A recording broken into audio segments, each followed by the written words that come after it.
Welcome to the Paywall Podcast. I'm here with Tyler once again. Welcome, Tyler. Hello. We are going to nerd out about subscription success as we always do. If you're listening to this, thanks for listening. Today, we're going to talk about 2024. We're not going to talk about any kind of trends.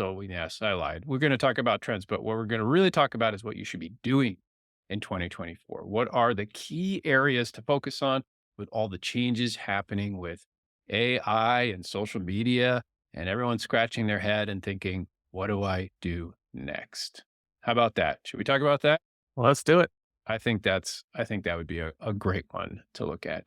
Now, what I want to do is be clear that what you need to be focusing on are the things you can control this year or last year in the future. Social media being the big example of something totally out of your control that you're dependent on. And when you control things, you can guide them in the direction you want to guide them. They won't change on you suddenly in the future, and they will grow your business. And that's what we're here to do. Okay.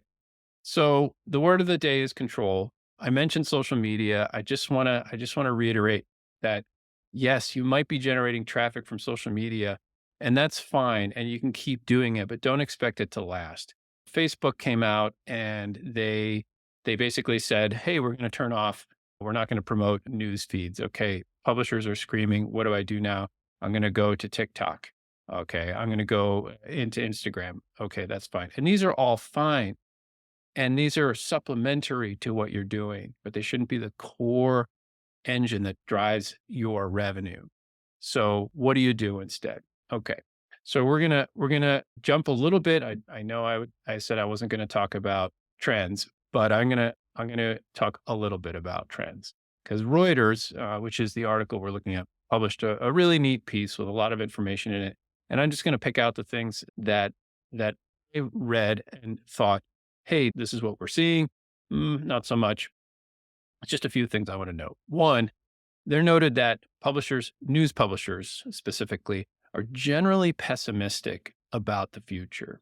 And at the same time, they wrote that subscriptions were either stable or had a little bit of growth last year in general when they surveyed publishers, which I think that's a hint if you're not capturing and being very committed to growing subscriptions. We're not seeing that here. We're dealing with subscriptions all day long. We're seeing a lot of success with not only increasing subscriptions, but building the audience, which is really the secret to building subscriptions.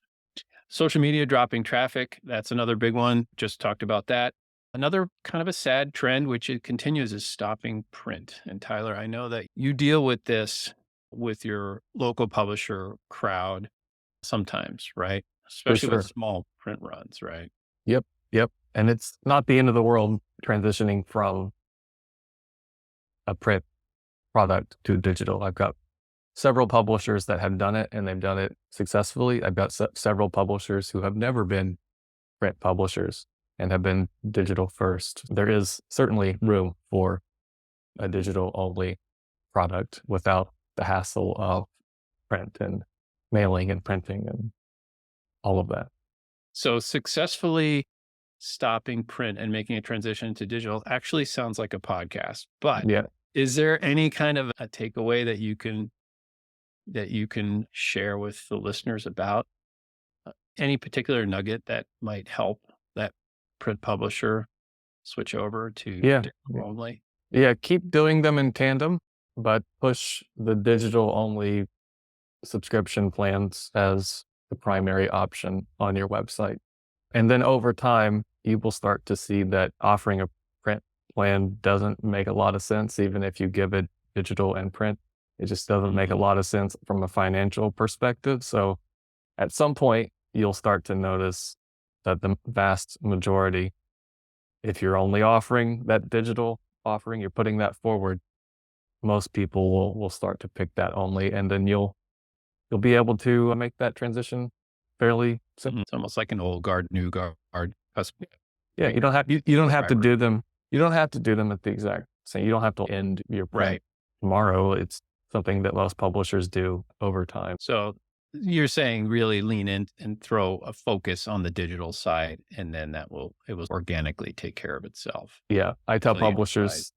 I tell them all the time, pretend like you don't have your print product. Sure, you can still add a link on your subscribe card page that says print plans or something, Mhm. but don't make it prominent. Make people go looking for it because again, those are like you're not usually you're losing money on those a lot of times. As far as delivery is concerned, I get why they still send it. There's advertising. There's a number of reasons why you continue to send a print product, Yeah, but in the long run, it makes more sense to offer digital as we know it's a lot cheaper to do that. that's the primary. Yep. All right. Local news wisdom from Tyler. Awesome. Okay. Another one. Let's back to the Reuters article. So another trend, bundling other content, which makes sense. If you think New York Times and their games, Washington Post launched a games product maybe a year ago or so. Podcasts, subscriber only podcasts. There's a good idea. People love podcasts. It's an efficient way and intimate way to consume content. I certainly love them. So consider having, yes, you can have a podcast broadcast setup, but why not consider subscriber only podcasts? We have publishers that have been doing it for years, and you have to be a logged in paying subscriber in order to pull it off. So bundling is another one. AI for back office work. Definitely got to mention, probably the biggest buzzword of our time right now. We're going to dive into that a little bit more. And then the final thing was subscriptions and memberships. Publishers looking more and more into turning that on or doing more with that to build the reader revenue stream. And of course, that's what we talk about. Tyler, anything else that you think is really a nonsense to look at for 24? Anything you're talking to your publishers about and you're shaking your head thinking, yeah, don't worry about that. Yeah, I get a lot of questions around how do we stop AI from Mm, extracting our content and using it as part of their model. There's already lawsuits. The New York Times has already filed a lawsuit, I think, mm, around this topic. So I suspect in 2024 we're going to see a lot more of that, especially if they're successful in litigating that. But for the smaller publisher, the medium-sized publisher, the rest of us who are not the New York Times, I don't think there's much to worry about. Most people don't consume their news through Chat GPT, and they're right. likely that's probably not something they're going to do at least anytime soon.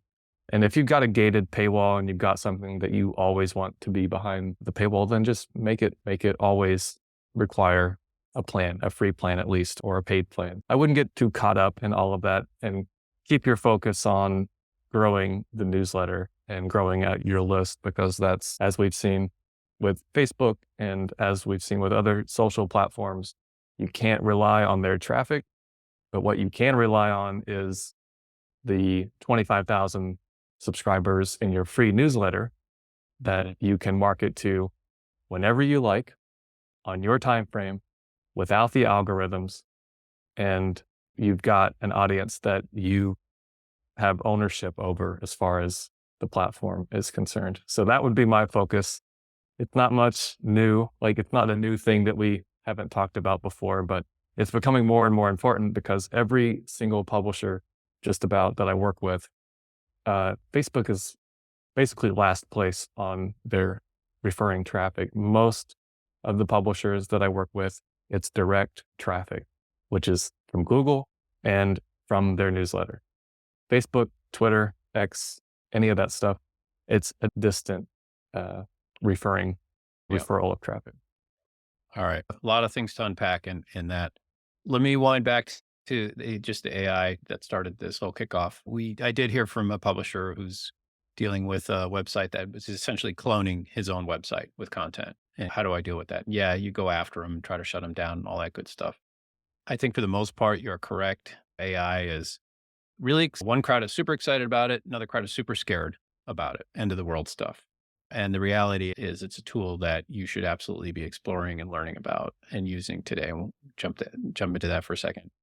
But as far as AI content ending up, yes, in Chat GPT or whatever, right now, that's really not the consumption. If somebody starts to copy your content, lock it down. take a period of time, and especially if you're in local news where it's the most recent news is what's important, just hard lock it. If you're using leaky paywall, just set that meter to 0. You can take a free registration or just lock it down for a month. And Yeah. guess what? That competitor will not have your content for a month. Yeah. Um, And one thing you can do, Automated. Anyway.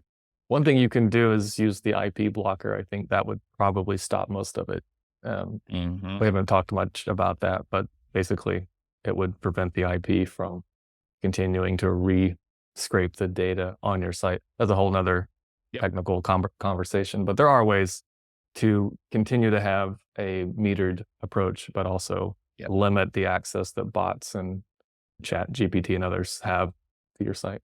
Yeah, you want to be careful. You don't want to blow up your site for the sake of the minority. Yeah. People will always be trying to get around your paywall, trying to steal your content. It's been happening for decades.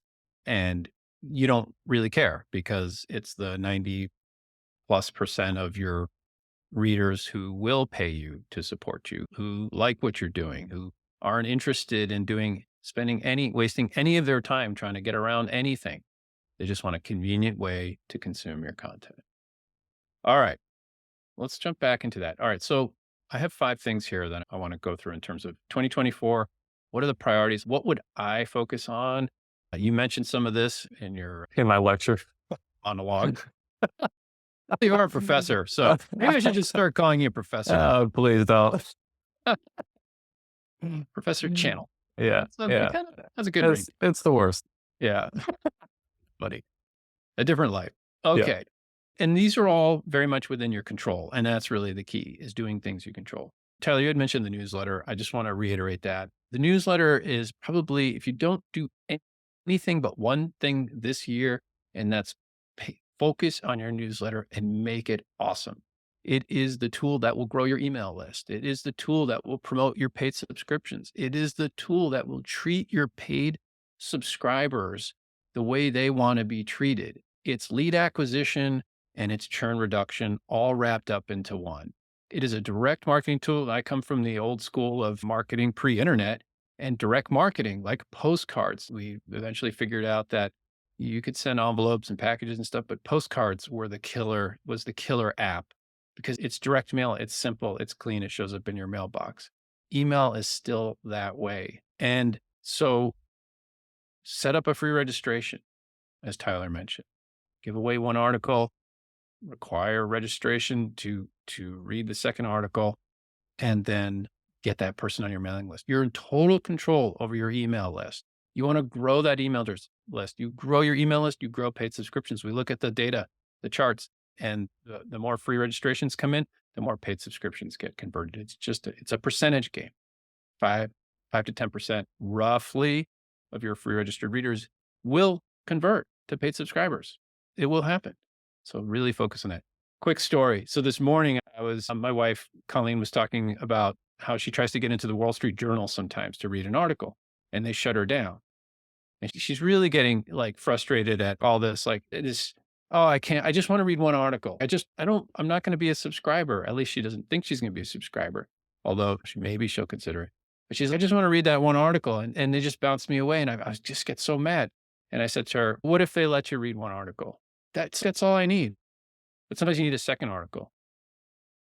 Maybe, would you give away your email address for that second article? She said, no, I don't. No, I'm really, there was then a story about how this Nike store person wanted to ask her 6 times for an email address on a purchase. And I said, what if you get the article you're looking for, plus you get their newsletter every month? And she said, I'm quoting her, she went, maybe. And I'm just telling you this from somebody who's pretty private and very conservative as far as like giving away personal data.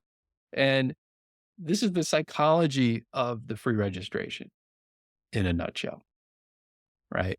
And don't forget that, and this is just a key component. You don't have to give away much. And your newsletters, huge value. That's the free newsletter, massive value. You get free newsletters in your mailbox and they're triggers. They're like, oh, look at this new stuff. Sometimes you just delete. Great. But sometimes you're like, ooh, that's a good article. I got to read that one. Boom. And it drives you back where then you have a chance to capture that person and take them to the next level, paid level or whatever. Okay. Have I said enough about the newsletter? I want to say one more thing because I'm not done yet because it's that important is that newsletters are viral. And we talk about social traffic. The thing I think a lot of people forget, including myself, is that you can go and publish on TikTok. You can go on Instagram. You can go on YouTube. You can post all this content. That's great. But there's a difference between you, the publisher, putting an article out on TikTok or putting some content out on TikTok versus one of your fans, pre-registered readers, casual visitors, or paid subscribers putting an article out on Facebook, TikTok, Twitter, X, whatever. Because when one of your fans is promoting your content to their network pays attention. When you, the publisher, promote your content to your network, that's expected. Like you're getting all the news or all the articles from a publication. Okay, that's fine. But when I go and I share an article from a publication to my friends somewhere or my network, they pay attention because it's a fan sharing. So think about that. And the newsletter is viral. The email gets forwarded to someone else. The article so you drive someone to an article, they copy the URL, they send it in a text message, right? They throw it on Facebook. So this is the thing. If you control your list and grow your list, your virality will increase because your network will be doing the sharing. So I wouldn't get too excited. I wouldn't worry so much about social. Let your fans take care of the social for you. Does that make sense?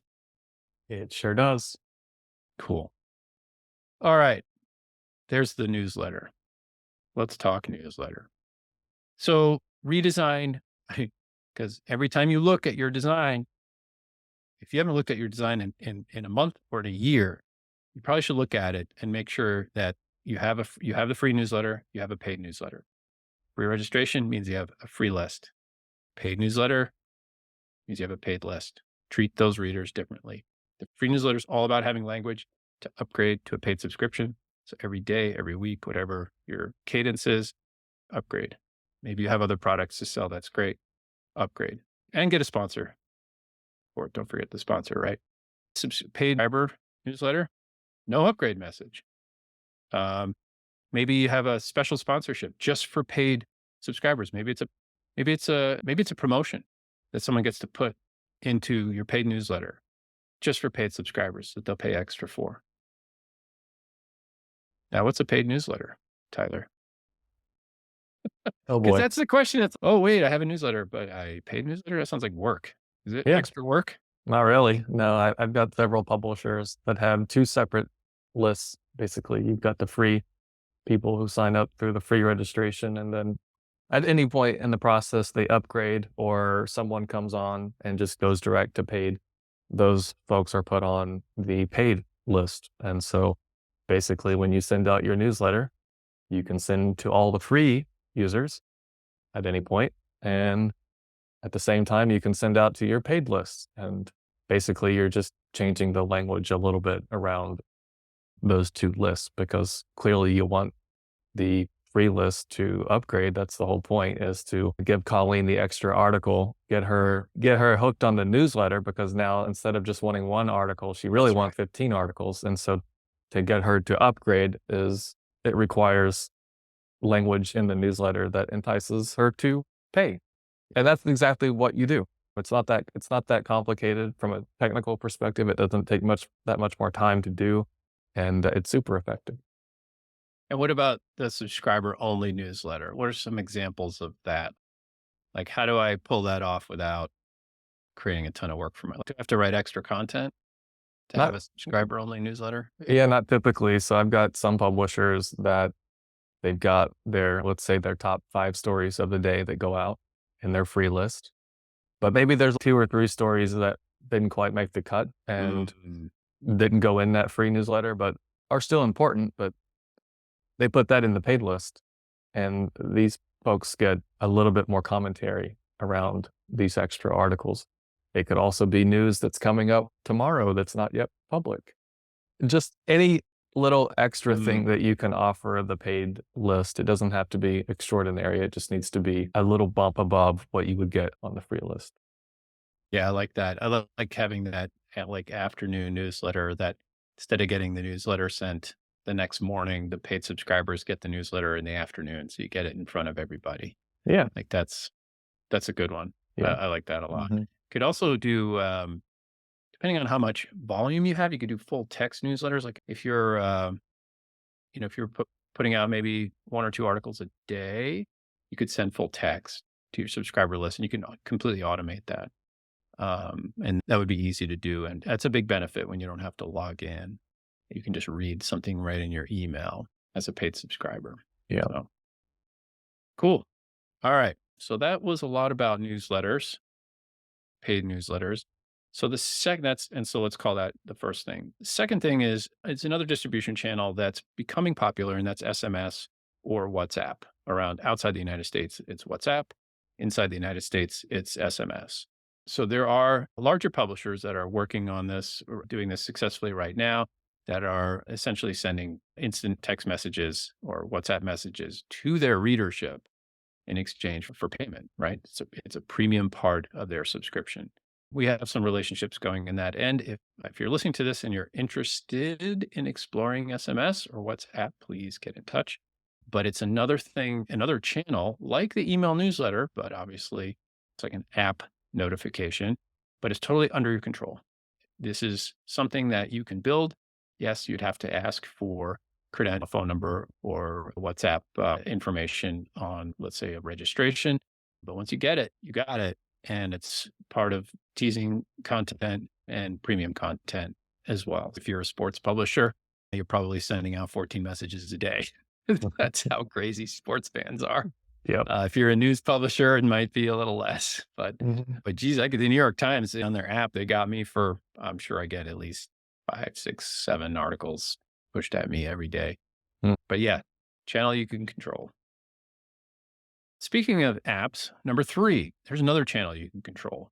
Why not deliver the best reading experience to your readers through an app? There are lots of app providers. We have integration with MobileLoud and another one coming. Plus, we have our own Unipress apps, easy to set up, and there's no extra work on the publishing end. Yeah, it costs a little money. Not everybody's ready for apps, but it's another area under your control. You get push notifications, and it's a benefit to the subscriber, just like the premium newsletter. It's like another subscriber benefit that increases the value of the paid subscription. And it's convenience. It's just get the push notification, open the app up, read the article. Wonderful way to keep your readership running. Okay, so that's 3 podcasts. We mentioned podcasts earlier. That's another one. I know some of you are exploring starting up a podcast. I hear it quite a lot when I talk to publishers. "Yeah, I'm thinking about starting a podcast."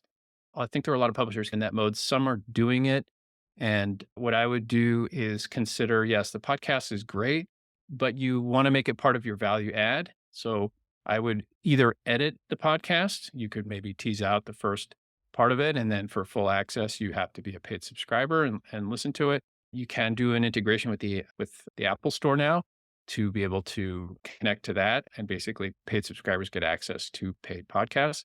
But that's something that I'd say most publishers are not quite ready for, but it is coming. And if you're in a spot where you're considering it, it's a good spot. We actually worked with Street Photography Magazine. They started a premium podcast years ago. And when I talked to Bob about it, he loved it. Subscribers absolutely loved it. They'd go to the website, they'd log in, and they'd listen to what they knew as the subscriber only podcast. And he was actually producing public podcast, like free podcasts in the stores. And then he would drive subscribers simply by promoting his content and the premium podcasts that were available to subscribers. That really worked well for him. And he's a one man band and did it all, or most of it all anyway. So it works. Has worked for a while. Okay. I have one more thought for 2024, which we already talked about. Want to take a guess, Tyler, as what it is? Talked about the Something newsletter, talked something to about go ahead. newsletter, apps. WhatsApp and SMS, podcast, one more. Mm. Mm. Mm. Okay. AI. Let's jump into AI just a little bit because it's the hot thing. If you're not using AI, you need to be using it. And if you're afraid of it, skeptical of it, really, this is the point in time to jump in and start playing with it. Everybody's playing with it. We're all new at AI. This is nothing to be ashamed of because we're all new, right? We're all exploring what it's capable of. So things that are working for publishers and AI are like what Reuters mentions, that back office stuff. What can you do with it to superpower yourself as a publisher? It's not about writing content. And that's where I think a lot of people get weirded out about, oh my God, AI is going to write all the content. No, and if you've actually played with AI, the content it produces is, unless your inputs are fantastic. So the better your inputs, the better your outputs. Inputs take effort. And yes, it can accelerate things for you, but you have to put the effort in to make it work. So things that are, so the idea behind AI is go to OpenAI to create a free account. ChatGPT 3.5 is what we're at. And you can just start playing with it. Things you can do with it. We use it we'll get a transcript from this podcast. We'll run it through ChatGPT and we'll build a summary. It'll build a summary of the podcast and we post that on our blog. I will edit that summary. And that's the thing is, like, when you get these summaries, you'll get something sometimes you'll get something else. Oh, that's terrible. So you got to edit it. And then that means you go back in and say, oh, wait, no, okay, do it this way. Don't do it that way. You get something that's decent. You're going to go in, you're going to edit it anyway, then you post it. But I tell you what, I think I've saved myself at least an hour of time every time I use AI to create a transcript. This is original content. This is our content. This is drawing from our knowledge base, from our publishers. But we're using AI to take this long transcription that would take probably longer than an hour to get through and edit it, to do it in a few seconds, and then spend a few minutes editing and then post it and you're done. Summarizing long documents. If you're in town hall and you're recording something, get a transcription, feed it into AI, produce the summary. Like, this is just like an amazing way to leverage and make yourself, super powered. Proofreading is another one that's important. Let the AI find spelling mistakes and grammatical errors and suggest. And by the way, you can train your own AIs to do it in your style too. Like but it takes a little time to figure out what you want it to do and how to communicate with it. And that's why the playing is important. You can create images for articles. That's another big one. Now, I got to be a little careful with it, but yes, there's DALL-E, which is the built-in tool for ChatGPT. You tell it, I need a person reading a newspaper, drinking a cup of coffee in front of a window for this article, and boom, you got it, right? Now you can go down the rabbit hole and spend hours trying to perfect these images, but it's certainly something that you can put to work, and I see being put to work. Research, just gathering data on things. Just tell ChatGPT to go give me some information on this topic or that topic, and it'll save you hours of research time if you're doing a big project. And then another one, which is actually working, there's a couple of Swedish publishers, Aftonbladet in Sweden, and other one that were called out as this working well. And it's like doing a little summary on top of your articles. If you're publishing longer articles, news articles, you can essentially feed your article into ChatGPT and say, hey, write a 2-sentence or 3-sentence summary of this article. And then you can post that as a block on top of that article. That is something that has proven really effective. And because what you're doing is you see 1,000 words and you're like, maybe I'll read it, maybe I won't, maybe I'll read the first few sentences. But if you produce a 2-sentence summary of that 1,000-word article, the reader will read the 2-sentence summary, be like, oh, that's interesting. Yeah, now I'll read the article. So it's been increasing reading rates on articles, just having those little summaries that can be AI generated in your flow. So those are the things that I've seen. I don't know, Tyler, if there's anything else that you either do use personally with AI or you find that your publishers are doing with AI. Yeah, that's what you've listed is most of it. I've got one publisher that has been experimenting with using it to develop like background content, which again, publishers are a little hesitant to do that, but it was basically, here's the headline news in my local community, but give me some broader context at the bottom. Oh, interesting. I see. Yeah. Okay. So researching on the background content. Yeah, like here's something that happened in the community. Let's say a chemical in the water. Okay, give me some background about like issues within the US that we see with drinking water or something in the last 5 years. I don't know. They're using it as a tool for background research to help them. I don't know if they're still using it, but whenever they do use AI, they're very like Yeah. explicit about disclosing that on their Right. site. Yeah. That's fair for a piece for content like that, for sure.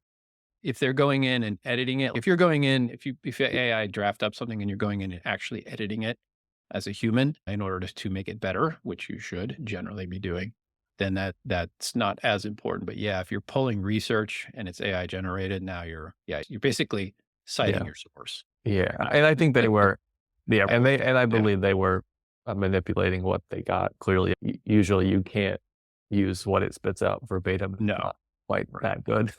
Still probably saved them some time, right? For sure. For sure. Stuff that you would spend hours trying to research and it can bundle that up for you in a couple of seconds. So, Yep. Yep. All right. I think that's all we got for today. So just to summarize it, this is the year of control. Get things under your control. Stop worrying about social.